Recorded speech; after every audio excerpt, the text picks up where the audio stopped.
Hello and welcome to another daily dose of Satoshi's news. Today's date is Thursday, the 25th of January 2024, the year of 1 million transactions per second or more. Buy BSV.live, probably the best place to buy Bitcoin SV online, the original protocol and genuine Bitcoin. Here we go, let's get into it. So let's kick off today's news with a little bit of 365 days of Bitcoin history. What has history got in store for us today? Well, on the 25th of January 2029, we've got emails from Dan and Satoshi. So let's have a quick look at those. Here we go. So this was from, as it says, dan@gear.org.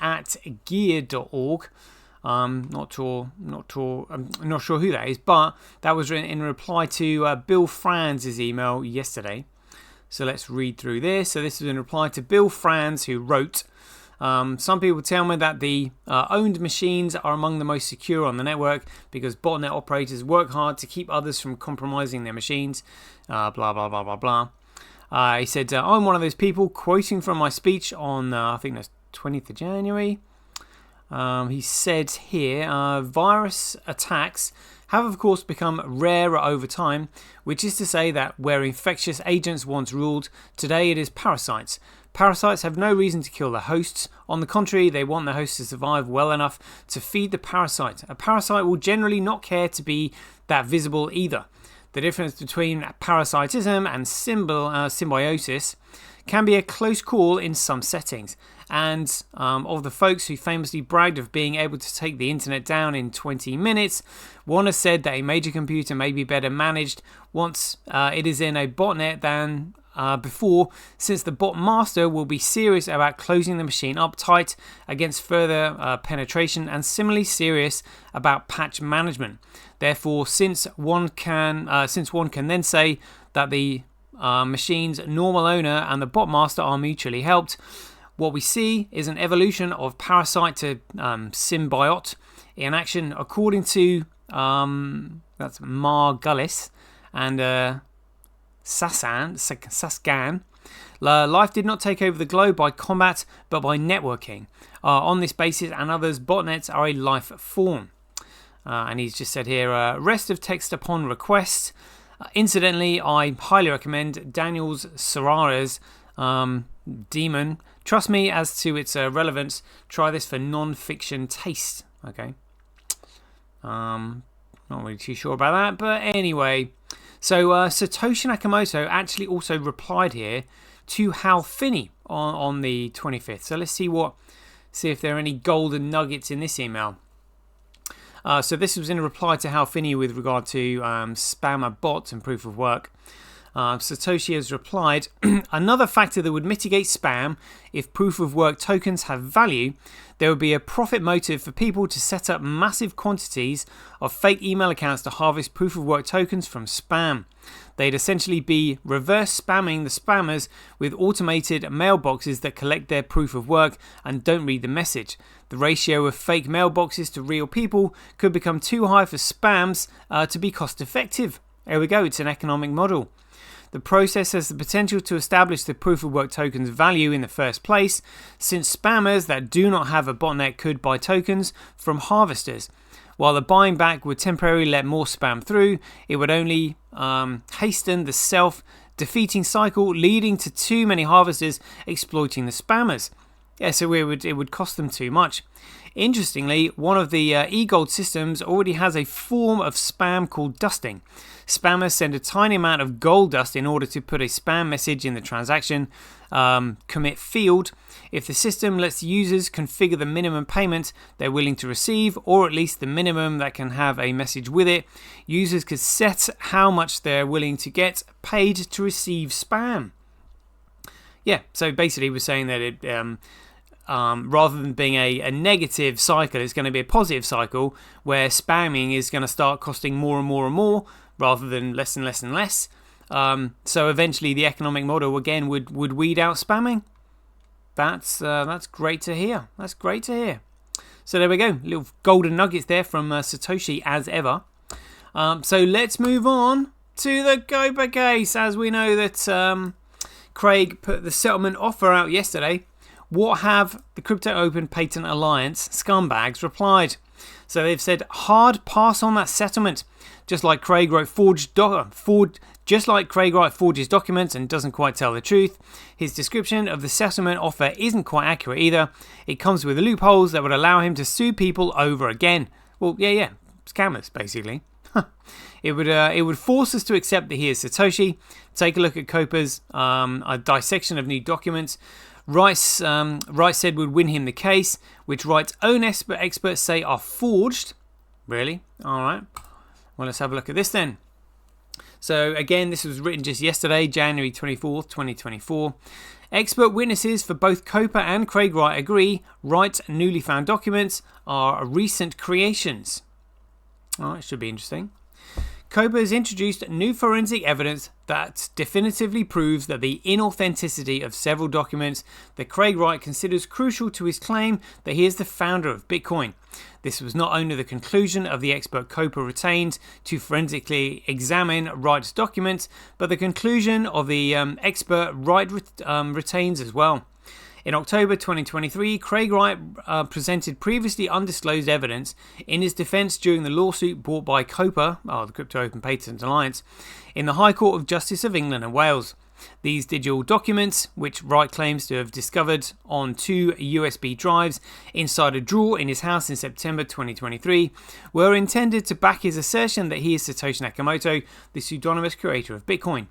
On December 23, 2023, Mr. Justice Miller reviewed this evidence submitted by Craig Wright and determined that the evidence would be allowed to be presented in trial given claims of their centrality to the question of whether Wright is indeed Satoshi Nakamoto. In his judgment, Mr. Justice Miller quoted Wright's own argument. Wright said that, quote here, "The short point is that if the additional documents are authentic, they are likely determinative of the identity issue in Dr. Wright's favour. However, today's published summary of the findings, covering expert evidence from witnesses from both COPA and Wright, proves that the additional documents produced by Wright have been forged." Really? Some of the key evidence includes Wright's Bitcoin white paper. The Bitcoin white paper was originally published on October 31st, 2008. Wright claims he wrote the Bitcoin white paper using LaTeX word processing software. Examination of the metadata by both parties, experts led them to conclude and agree that, contrary to Wright's assertion, the white paper was written and produced in Open Office, not LaTeX. Well, that's not what the expert that I read. That's not the report that the expert wrote that I read. Even if the white paper had been written in LaTeX, and even Wright's own expert agrees it was not, the file that Wright relies on could not have been produced by that software until after 2009, after the Bitcoin white paper was originally published. In light of Wright's assertion that he created these files and has been in sole possession of these files since they were created, suggesting that he is responsible for, or at least aware of, their inauthenticity. Wright's 2007 computer time capsule. Wright presented a file that he said was a time capsule, captured from his computer in October 2007, containing various pieces of evidence that he said supported his claim. However, experts found proof that the time capsule was subsequently edited in September 2023. Yeah, but that's edited. Doesn't mean it wasn't created then. To add, modify and delete relevant files. These modifications were done with the computer clock set back to 31st of October 2007 in order to backdate the most obvious resulting digital artifacts. Wright did not account for all digital artifacts, however, and many traces remained. In reality, the additions to the time capsules were made over the course of September 17 to 19, 2023. The usernames CSW and Craig S. Wright were recovered from deleted files connected to these changes. Again, I think they're just clutching at straws here. Craig is literally one of the world's top computer forensic, scientists. You think he's going to make something like schoolboy errors like this? I doubt it. ChatGTP forgery. All deleted file was recovered, which suggests that the fabricated evidence presented by Wright was created with the help of ChatGTP. Seriously. The deleted file contained part of the content of a document Wright provided and began with the words, "Certainly, here's the LaTeX code for section 7, which covers recommendations." Expert witnesses recreated this exact response from ChatGPT by asking it, are you able to output some template latex code for Section 7 which relates to recommendations? The list of 20 forgeries that the court allowed COPA to present can be found here. Oral openings in the trial will begin on February 5th, so they are going ahead with it. Let's see what this is. So this is a schedule of rights, further forged documents. Look, they've even titled it Further Forged Documents. That's hilarious. Honestly. I mean, look, the thing is, you can only commoditize data one way, and that's the way which was set out in the white paper, and that way is only followed by the protocol that now has the ticker symbol BSV, because SegWit protocol segregated the signatures. That's fraud. It put the 1 megabyte block cap in place. That caused limitations and restrictions, meaning it can't be a commodity.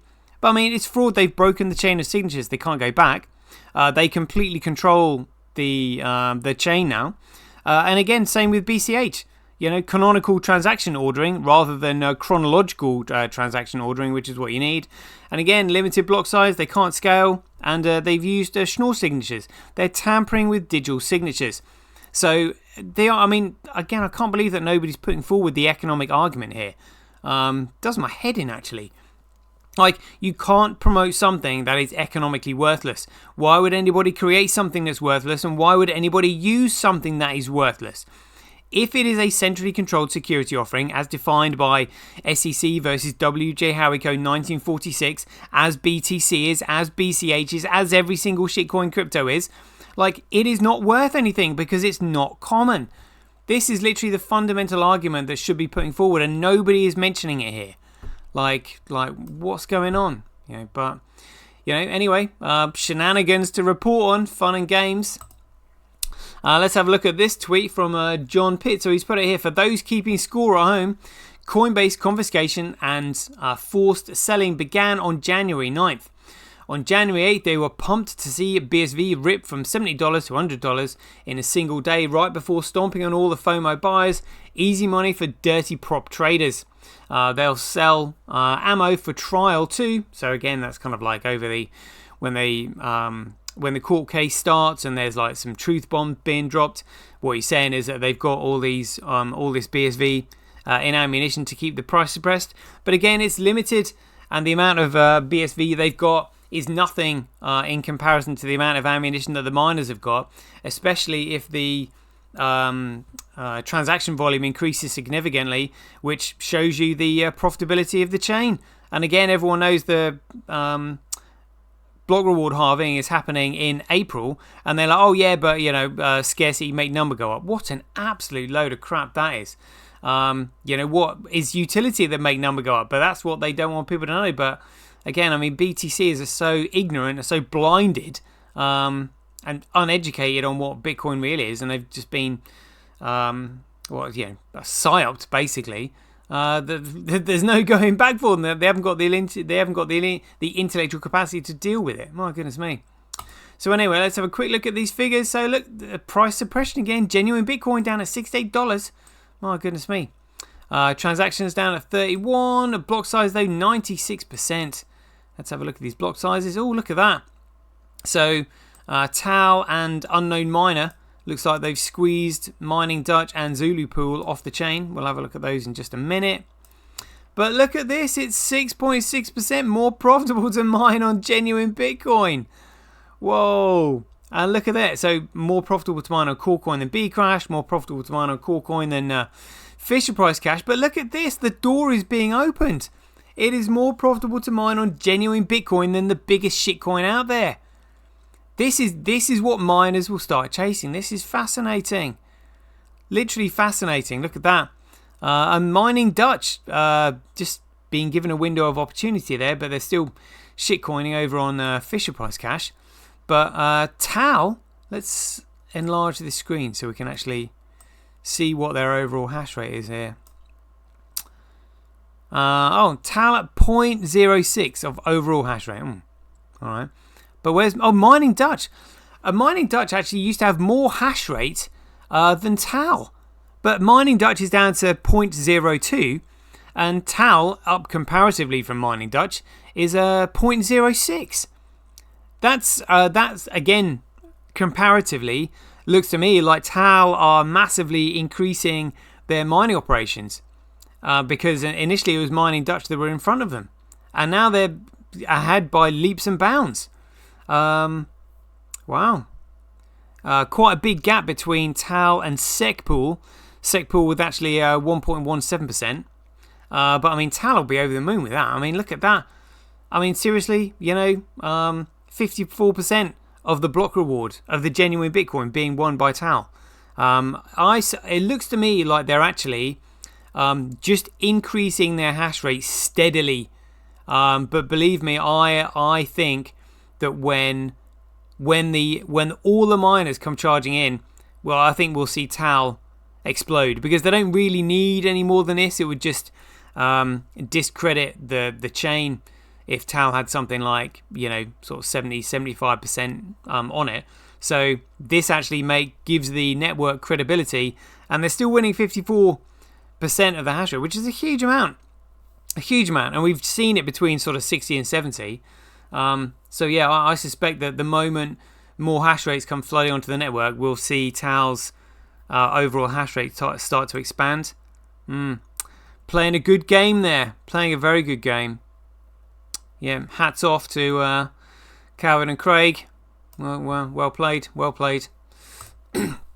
Let's have a look at Livecoin. So we've got a market cap of $1.5 trillion. BTC at $40,000. Plodding along there. Looks like it's flat over the 24 hours. Yeah. Mind you, again, can't really look at BTC without looking at Tether. Let's have a quick look, see what's going on here. Market cap, okay.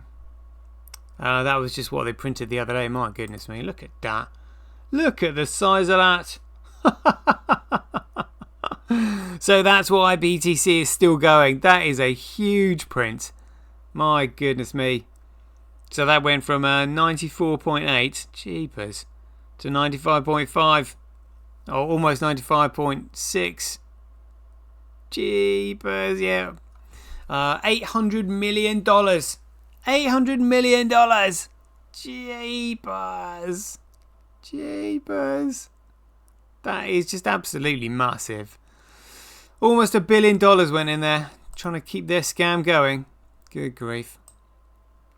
Right, let's have a look at genuine Bitcoin. Where are we? Let's have a look at some of the figures here. Down at number 47. Trade volume 4.9, looking very healthy. $4.3 million available globally to purchase. Volume, Huobi Global and Coin DCX. OKX being relegated to third. Where's the liquidity? Coin W way out in front in terms of the liquidity that's got on its platform. Fascinating stuff. Right, there we go. That isn't 20-minute show almost. There we go. We'll leave it there. So remember, largest court case in financial history now coming up on the 5th of February 2024. Stay tuned. We'll bring you more. And until then, be aware, take care, stay safe out there, and we'll see you in the next one.